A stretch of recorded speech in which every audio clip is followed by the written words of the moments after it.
എന്താ എടുത്തേക്ക് വയ്യേ? ഒരു തലവേദന രാവിലെ തൊട്ട് തുടങ്ങിയതാ. മനസ്സിൽ സങ്കടം കിടന്ന എടുത്തേക്ക് മുമ്പ് ഉണ്ടാവാറുണ്ട് ഈ തലവേദന. അച്ഛന്റെ കാര്യം എന്തോ. പപ്പേട്ടിന് നാളെ വൈകുന്നേരം എത്താതെ വയ്യ. പത്മനാഭൻ പോട്ടെ, അത്യാവശ്യമാണെങ്കിൽ നീ ഇവിടെ ഉണ്ടായാ മതി. അയ്യോ, അവിടെ കുട്ടിയോട് തനിച്ചല്ലേ. വ്യത്യാസമൊന്നുമില്ലെങ്കിൽ ഞാനും പോവും. എടുത്തുണ്ടാവൂല്ലോ ഇവിടെ. ഞാൻ ബോംബെന്ന് വരുമ്പോഴേക്ക് ഒരു 100,000 കാര്യങ്ങൾ എന്നെ ഏൽപ്പിച്ചിട്ട് കുട്ടേട്ടൻ പോയത് ഒക്കെ തകരാറായി. ഇനിയിപ്പോ പറഞ്ഞിട്ടെന്താ? ഒരു ഫോൺ വന്നാൽ എടുക്കാൻ കൂടി ആളില്ല. മൂത്തോളുടെ കാര്യം വല്ലതും നോക്കണ്ടേ എടുത്തി? ശ്രീലത പഠിക്കല്ലേ, 10-17 വയസ്സാകുമ്പോഴേക്ക് കല്യാണം. 18. വരുന്ന ചിങ്ങത്തിന് 19. എടുത്തേക്ക് നരയ്ക്കാൻ തുടങ്ങിയിട്ടില്ലല്ലോ. എന്റെ ഉള്ളിൽ അപ്പടി നരച്ചഴയുണ്ട്. ആ, ശ്രീലത എടുത്തിയെ പോലെ നല്ല പൊക്കം വെച്ചിട്ടുണ്ട്. കഴിഞ്ഞ കൊല്ലം കണ്ടപ്പോ. കഴിക്കാനുള്ള വല്ല ഏർപ്പാട് നോക്കുന്നുണ്ടോ ആവോ? എനിക്ക് സമയം തെറ്റിയാൽ ഗ്യാസ് ട്രബിളാ. ഞാൻ വരാം. എടുത്തേക്ക് വയ്യെങ്കിൽ കുറച്ച് കിടന്നോളൂ. എന്താ വിശാലത്തിന് അസുഖം വല്ലതും? തലവേദന. അതെ, ഞാനൊരു സ്വകാര്യം പറയട്ടെ. എടുത്തിയുടെ മുടി മുഴുവൻ നരച്ചിരിക്കുക. മുടി കറുപ്പിക്കണ മരം സ്ഥിരമായി തേച്ചാ തലവേദന വിടില്ല. കണ്ടാൽ അറിഞ്ഞൂടെ? രാജൻ വന്നല്ലോ.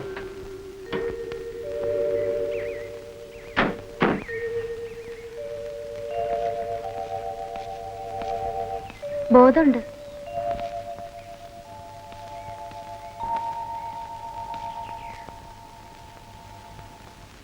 മുത്തച്ഛ മരിച്ചോ? അയ്യോ, മുത്തച്ഛൻ സുഖമില്ലാതെ കിടക്കുക.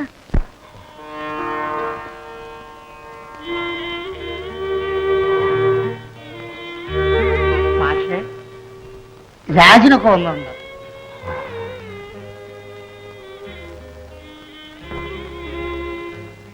ഡോക്ടർമാരെങ്കിലും നോക്കിയോ? അച്ചോട്ടന്റെ വീട്ടിൽ പറക്കണേ ആ ആളാ വന്നത്. ശ്വാസത്തിൽ ഒരു നേർമയ്ക്കുള്ള മാറ്റമുണ്ട്.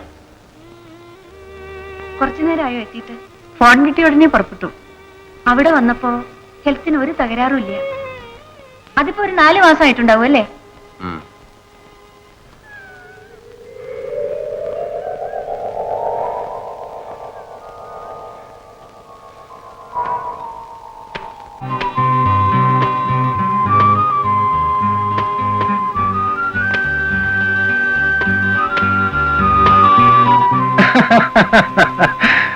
വയസ്സായതുകൊണ്ട് ഞാൻ സ്ലോ ആയെന്ന് കരുതിയോ?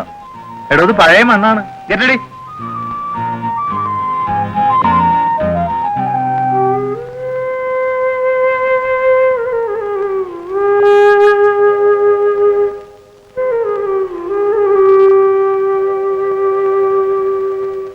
ഏട്ടനും ഏട്ടത്തമ്മയും വേഗം മടങ്ങുമാവോ? ഞാൻ ചോദിച്ചില്ല. നമ്മളോടൊക്കെ സംസാരിക്കുന്നതിന് കുറച്ചിലാണെന്നല്ലേ അവളുടെ ഭാവം. എന്നെയും കുട്ടികളെ ഇതുവരെ അങ്ങോട്ടൊന്ന് വിളിക്കുക. ഏട്ടൻ കാണുമ്പോഴൊക്കെ പറയും. പക്ഷെ അയമ്മ കുറച്ച് വെള്ളം. ചായ തരാം, അല്ലെങ്കിൽ പാലും വെള്ളം. ഒരു ബിസ്ക്കറ്റ് പോലും ഇല്ല ഇവിടെ. ഞാൻ ഡ്രൈവറെ വിടാം. മോനെ, നീ എന്റെ കൂടെ വരുന്നോ? അവിടെ ശ്രീല ചേച്ചിയുണ്ട്, മാലു ചേച്ചിയുണ്ട്. വീഡിയോ സിനിമ കാണാം. ഞങ്ങളുടെ അവിടെയുണ്ട്. കാണാൻ അമ്മ സമ്മതിക്കില്ല. കണ്ണ് ചീറ്റിയാ വന്നു. മോൻ പാല് കുടിക്കും. ഇതൊന്ന് കഴിയുന്നവരെങ്കിലും അടുക്കളപ്പണിക്ക് ഒരാളെ കിട്ടുമോ? എവിടെ ചെന്നാലും എനിക്ക് അടുക്കളപ്പണിയാണ്. താമോനെ,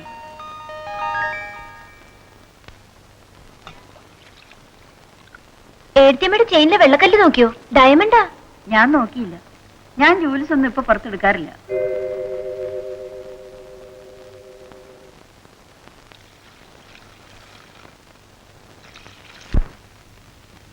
ഇവിടെ അടുത്ത് ഹോട്ടലൊന്നും ഉണ്ടാവില്ല അല്ലേ? ചെറിയ ഹോട്ടലുകള്. ബാബുവിന് നേരത്തിന് വല്ല ആഹാരവും കൊടുക്കണ്ടേ? ആരോടാ പറയാ?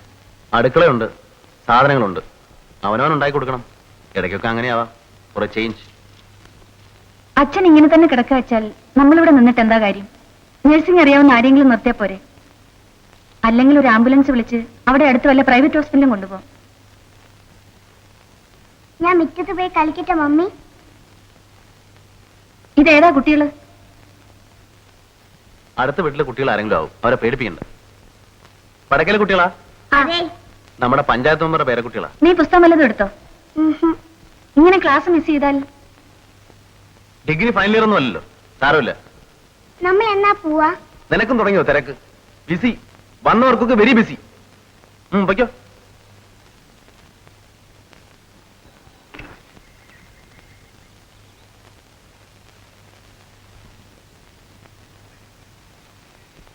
ആ ഗോലിങ്ങടെ ഈ മാവ് തരക്കേടില്ല. എനിക്കൊരു മാങ്ങ പൊട്ടിച്ചു തരോ?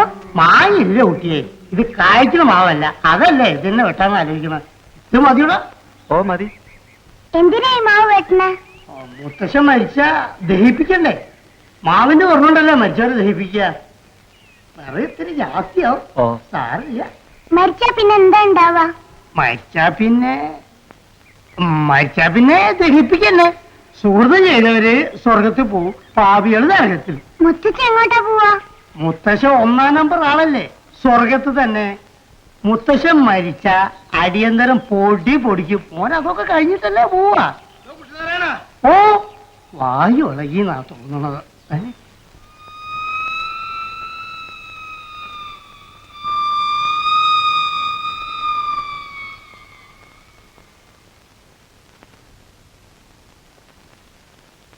അച്ഛനും കൂടി പോയാൽ പിന്നെ വീടെന്താ ചെയ്യാ? പൂട്ടിയിടൂ? എന്തെങ്കിലും ചെയ്യാം, അത് അപ്പോഴല്ലേ. എനിക്ക് ഹൗസിംഗ് ബോർഡിൽ നിന്ന് ഒരു പ്ലോട്ട് അലോട്ട് ചെയ്തിട്ടുണ്ട്. ഇപ്പോഴത്തെ കൂലി, മരത്തിന്റെ സിമന്റിന്റെ ഒക്കെ വില, വീട് പണി തുടങ്ങാനേ ഭയ. ശരിയാണ്. നീട്ടിവെക്കും തോറും ബഡ്ജറ്റ് കൂടുകയുള്ളൂ. സഹായിക്കാമെന്നൊക്കെ അച്ഛൻ സീതാലക്ഷ്മിയോട് പറഞ്ഞിരുന്നു. ഇതുവരെ ഒന്നും ഉണ്ടായില്ല. ഇത് വിറ്റാൽ ഇപ്പോൾ 1.5-1.25 കിട്ടുമെന്ന് ആളുകൾ പറയുന്നു. എന്തോ വിശാലത്തിന് സ്വന്തം വീട് എന്നയായി. രായന് ആവശ്യമില്ല. നള്ളിക്ക് ഇരിക്കുന്ന ബംഗ്ലാവും വാടകയ്ക്ക് കൊടുക്കാൻ 2-3 വീടും ഉള്ളപ്പോൾ രായൻ ഇതൊന്നും സാരമായി തോന്നില്ല. ഞങ്ങളുടെ കാര്യം ആകെ പരിങ്ങില്ലാണ്. രായൻ അറിയാമല്ലോ. ഒക്കെ ശരിയാവും. ഞാൻ കണക്ക് പറയുകയല്ല. കല്യാണം ആലോചിച്ച കാലത്ത് പല പ്രോമിസും ഉണ്ടായിരുന്നു. വീട് പണിയുടെ കാര്യത്തിന് അവൾ അച്ഛന് 2 കത്തെഴുതി. എന്നിട്ടോ നത്തിങ്, നോ റിപ്ലൈ. പ്രോമിസ് ഒക്കെ കണക്ക് തന്നെ. ഞാൻ എന്ത് ചെയ്യാൻ പത്മനാഭ? അവശസ്ഥിതി കിടക്കയില്ലേ കേസിലെ പ്രതി. ഹരിചന്ദ്രനേക്കാൾ വലിയ സത്യവാനാണല്ലോ മാസ്റ്റർ. വാക്കിന് വിലയില്ലാത്തവരാണെന്ന് അറിഞ്ഞിരുന്നെങ്കിൽ ഞാൻ അന്നേ ശരിക്ക് കണക്ക് പറഞ്ഞു വാങ്ങുമായിരുന്നു.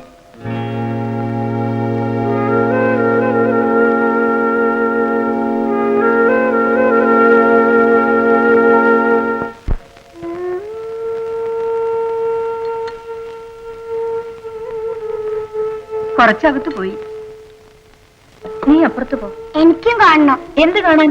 മുത്തച്ഛൻ മരിക്കുന്ന എനിക്കും കാണണം. വാടവിടെ. അച്ഛൻ കുറച്ച് വെള്ളം കുടിച്ചു.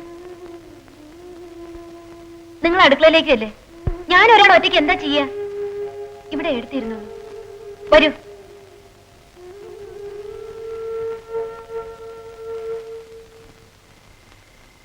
കുറേശ്ശെ വെള്ളം ചെല്ലണുണ്ട്. കണ്ണു തുറക്കണുണ്ട്. നല്ല മാറ്റമുണ്ട്. മാറ്റം അതൊരു കള്ള ലക്ഷണമാണ്. ഈ വലിയ വായ്ക്കൾ ഇളകുന്നതിന് മുമ്പ് കുറച്ചൊരു ശാന്തത തോന്നുന്നു. കാണുന്നവർക്ക് തോന്നുന്നു സുഖമാവുകയാണെന്ന്. ഈ രാത്രി കഴിഞ്ഞിട്ടുവോന്നാ എനിക്കിപ്പോ സംശയം. ഒരരച്ചിലയ്ക്ക് ഉണ്ടാക്കിയാൽ മതി. 4 കൂട്ടം ഉണ്ടാക്കാനൊന്നും ഇവിടെ ആളില്ല. വേണ്ടവര് കഴിച്ചാ മതി. മരിച്ചാലും ശരി, മരിച്ചില്ലേലും ശരി, ഞാൻ 12 ബസ്സിന് പോകും. എന്റെ കാര്യം അവതാളത്തിലായാൽ ആരും സഹായിക്കാൻ ഉണ്ടാവില്ല. അതെനിക്ക് അസലായിട്ട് അറിയുകയും ചെയ്യാം. അച്യുതൻ നായർ വീട്ടിൽ നിന്ന് ഫോൺ ചെയ്ത് നോക്ക് പണിക്കർ സാറിന്. ചെയർമാൻ വന്നോന്നറിയാലോ. എത്താണ്ട് എവിടെ പോയാൽ? പണിക്കരുടെ ഡിന്നറിന് 600 റുപ്യ എന്റെ നിന്ന് പോവാ. അതറിയോ? അവരുടെ കല്യാണത്തിന്റെ 25 കൊല്ലം തികയണ ഡിന്നർ അല്ലേ? അതിന് പപ്പേട്ടൻ തന്നെ ചെലവേണേ. 2 കുപ്പി വിസ്കിക്ക് 600. കാര്യം നമ്മുടെ അല്ലേ? കൊടുത്തു. അത് കുറച്ച് കടുപ്പം തന്നെയാണേ. വേണ്ടതിന് ചെലവ് ചെയ്യണം. നിന്റെ ഈ നക്കാഫീസിലും വിടില്ല. അപ്പോയിന്റ്മെന്റിന് അധികാരമുള്ളതാണ് പ്രൊമോഷൻ പോസ്റ്റ്, പ്രൊജക്ട് ഓഫീസർ. 10 പേരെ വെക്കുമ്പോ 5000 വീതം വാങ്ങാൻ ഒരു പ്രയാസമില്ല. പൊയ്ക്കോളൂ. നാളെ ഉച്ചയ്ക്ക് പൊയ്ക്കോളൂ. ഞാനിവിടെ നിന്നോളാം. നീയും വേണം. നീയാണ് ഡിന്നറിന്റെ ഇടയിൽ ലോഹത്തിൽ നിന്ന് കാര്യങ്ങൾ ഇൻഡയറക്റ്റ് ആയിട്ട് പറയാൻ. ബാക്കി പണിക്കർ സാർ മുഴിപ്പിച്ചോളൂ. ഞാനെങ്ങനെ അവരോടൊക്കെ സംസാരിക്കുക? നിന്റെ ഏട്ടത്തിയുടെ വകതിരിവ് ഉണ്ടായിരുന്നെങ്കിൽ ഞാൻ എന്നേ വലിയ പൊസിഷനിൽ എത്തിയേനെ. ഇനിയിപ്പോ ദുഃഖിച്ചിട്ട് കാര്യമില്ലല്ലോ. പിന്നെ എന്റെ ഏട്ടത്തി കൊഞ്ചിക്കൊഴഞ്ഞിട്ട് കുട്ടേട്ടന് വലിയ സ്ഥാനങ്ങൾ കിട്ടിയെന്ന് മുമ്പ് സൂചിപ്പിക്കണ ഞാൻ കേട്ടിട്ടുണ്ട്. ഒന്ന് പതുക്കെ. അങ്ങനെ വളർത്തിയ പെൺകുട്ടികളൊന്നല്ല ഞങ്ങള്. അത് നിങ്ങളുടെ വീട്ടിലെ. ഞാനൊന്നും പറയുന്നില്ല. നീ എന്റെ വീട്ടിനെ പറ്റി പറഞ്ഞാണ്ടല്ലോ. ആണുങ്ങൾക്ക് ചൊടി സാമർത്ഥ്യം വേണം. തലയേറ്റിന് പ്രാഗിറ്റുന്ന പോരാ. കുട്ടേട്ടന് ഇതിലപ്പുറം ഓരോന്ന് കിട്ടും. മണി പോലെ ഇംഗ്ലീഷ് പറയുന്നത് കേട്ടില്ലേ? പണ്ട് നുണച്ചോളി. സീതേ, അകത്തൊരാണ് അത്യാവശ്യം നില കിടപ്പുണ്ട്. അത് മറക്കണ്ട. വിഴുപ്പൊക്കെ പിന്നെ എപ്പോഴെങ്കിലും അലക്കാം.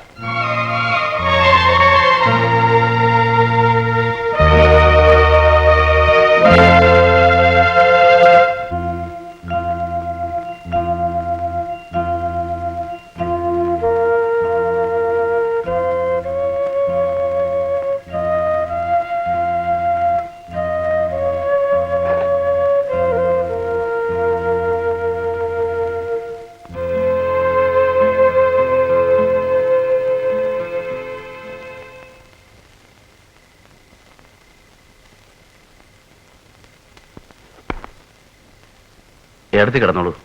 ഞാൻ സ്വതവേ ഉറങ്ങാൻ വൈകും. ഏടത്തി എന്താ വല്ലാതിരിക്കുന്നേ? ഒരു തലവേദന. ഉറക്കം ഒഴിക്കുന്നത് കുറയ്ക്കണം. ഡിന്നറ്, പാർട്ടി, ലൈഫ് വളരെ ഫാസ്റ്റ് ആവുമ്പോൾ നമ്മളൊക്കെ ഓടി ഒപ്പമെത്താൻ കഷ്ടപ്പെടും. ഞാൻ തന്നെ വിഷമിക്കുന്നുണ്ട്. എന്ത് ഫാസ്റ്റ്? ഇങ്ങനെ കഴിയുന്നു എന്നല്ലാതെ. ബേസിക്കായി നമ്മളൊക്കെ തനി നാടന്മാരാ. എക്സിക്യൂട്ടീവിന്റെ കസേരയിലിരിക്കുമ്പോഴും ഞാൻ ഉള്ളിൽ പറയാറുണ്ട്, മാധവ മാഷ്ട മകൻ രാജനാണ് സഫാരി സൂട്ടിന്റെ ഉള്ളിൽ. ട്രാഫിക് വകുപ്പിന്റെ ബോർഡ് കണ്ടിട്ടില്ലേ? അപകടം ഒഴിവാക്കാൻ വേഗം നിയന്ത്രിക്കുക. എന്താ നീ അങ്ങനെ പറയാൻ? കുട്ടേട്ടൻ വല്ലേ നിന്നോട്? ഇതൊക്കെ കഴിയട്ടെ. എനിക്ക് ഏടത്തിയോട് അല്പം സംസാരിക്കാനുണ്ട്. ഞാൻ അങ്ങോട്ട് വരാം ഒരിക്കൽ. കുട്ടേട്ടൻ എന്തേലും പറയോ എഴുതുകയോ ചെയ്തിട്ടുണ്ടാവും. എന്തായാലും എനിക്കറിയണം. കുട്ടേട്ടൻ പഴയ ആളാ. എന്നും ആ സാത്വിക ഭാവം വിടില്ല. പാവം.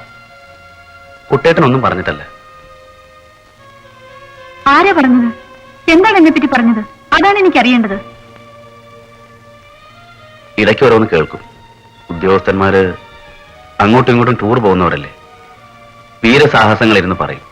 ഹൈ ക്ലാസ്സിലെ പരദൂഷണം. ഞാനും അതിൽപ്പെട്ടവനായതുകൊണ്ട് ഇരിക്കേണ്ടി വരും. എന്താ നീ കേട്ടത്? പറയണോ? ചിലപ്പോ കേൾക്കുന്നവരുടെ കൂട്ടത്തിൽ സ്വന്തക്കാരുണ്ടാവും എന്ന കാര്യം ചില വങ്കന്മാര് മറക്കും.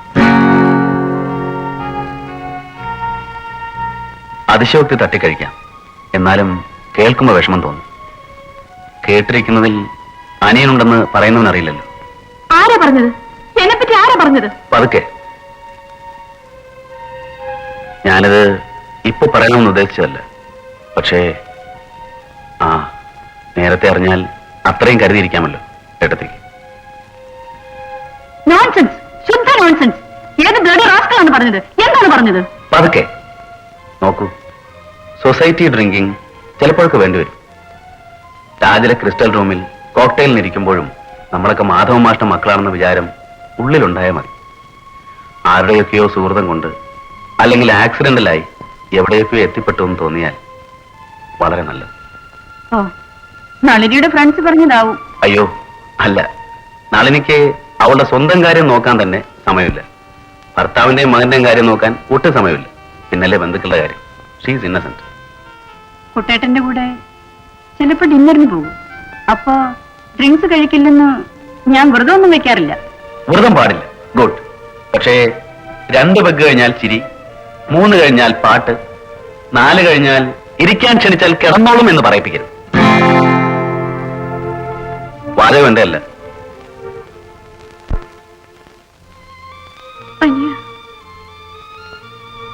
സിഡോ സിഡോ.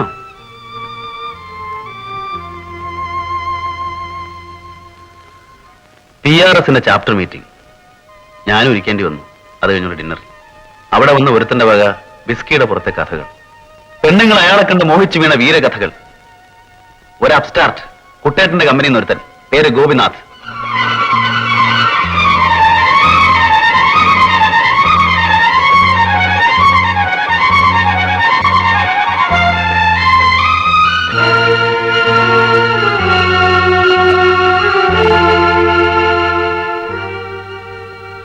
ചീഫ് പാവം കിഴവൻ, വലിയ വിശ്വാസം, നൈസ് മാൻ. ചീഫിന്റെ ഭാര്യയിൽ നിന്നും ശരീരം രക്ഷിക്കാനാണ് അത്ര അവന് കഷ്ടപ്പാട്.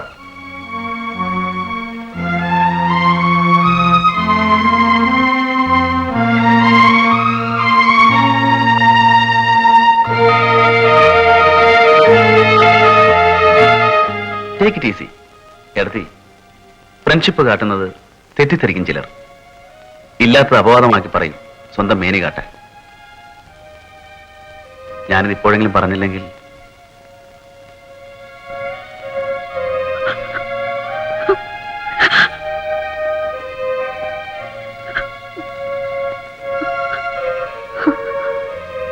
ഏർത്തിപ്പോയി കിടന്നോളൂ.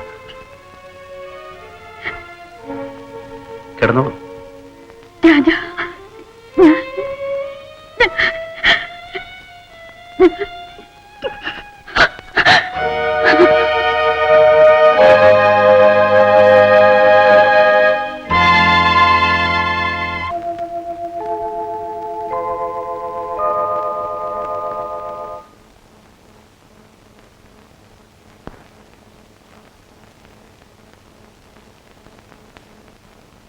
ഇപ്പൊ എങ്ങനെ?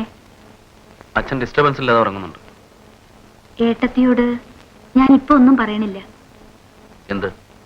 അല്ല, യാത്രയുടെ കാര്യം. ഇന്റർവ്യൂ കഴിഞ്ഞിട്ട് മതിയല്ലേ? സമ്മർ വെക്കേഷൻ 3 മാസം ഒരു പ്രോബ്ലം അല്ലേ? ആർക്ക്? ഞാൻ മോന്റെ കാര്യം ആലോചിക്കുകയായിരുന്നു. ഓ, അതും ചിലപ്പോ ആലോചിക്കാറുണ്ട് അല്ലേ? രാജൻ എന്തായി പറയണേ?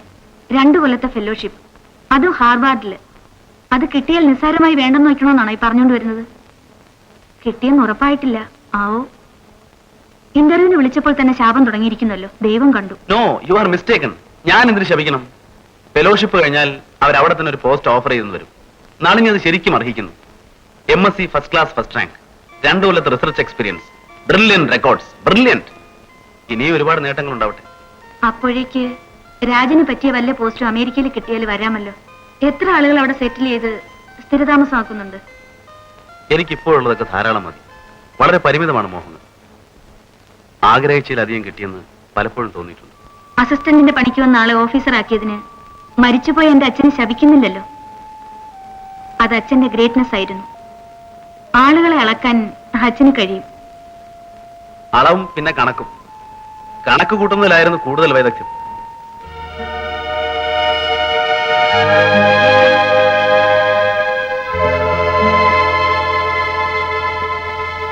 നോക്കൂ, വെക്കേഷൻ സമയത്ത് വല്ല ടൂറും ഉണ്ടായാൽ അവനെയും കൂടെ കൂട്ടിയാൽ മതി. He will be all right. Students concession ഇല്ലേ? വേണമെങ്കിൽ അവന് സ്റ്റേറ്റ്സിൽ വരാമല്ലോ. ഇതിലും ചെറിയ കുട്ടികൾ ട്രാവൽ ചെയ്യുന്നില്ലേ? ആ, ശരിയാണ്. പ്രിവിലേജ് ലീവ് എടുത്ത് രാജനും വരാലോ. ഞാനത് ആലോചിച്ചില്ല. എന്താ ഒരു പരിഹാസം? ഒരു കോടീശ്വരന്റെ മകളായിരുന്നുവെങ്കിൽ നീ എന്താ പറയാന്ന് വെറുതെ ആലോചിച്ചു പോയി.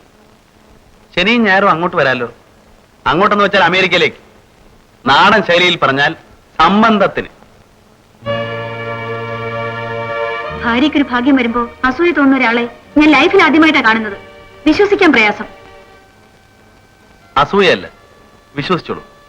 സന്തോഷം. നീ ആകാശത്തേക്കാൾ അപ്പുറം എത്തിയാൽ അതിസന്തോഷം. നോക്കൂ, ഒരു 2 കൊല്ലല്ലേ? 2 കൊല്ലത്തെ വിരഹദുഃഖമല്ല എന്റെ പ്രശ്നം. എന്നും ടൂറും കമ്പനിക്കാരുമായി നടക്കുന്ന ഒരു അച്ഛൻ, ഭൂഗോളത്തിന്റെ മറ്റേ അറ്റത്ത് കഴിയുന്ന അമ്മ. ഇവന്റെ കാര്യമാണ് പ്രശ്നം. പറഞ്ഞത് തന്നെ പറഞ്ഞ് നേരം വെളുപ്പിക്കും.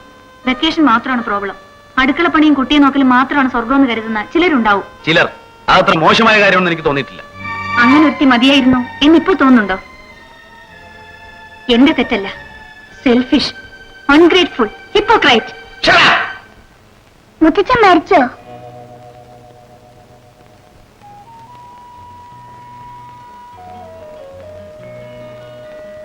മോൻ ഉറങ്ങിക്കോ.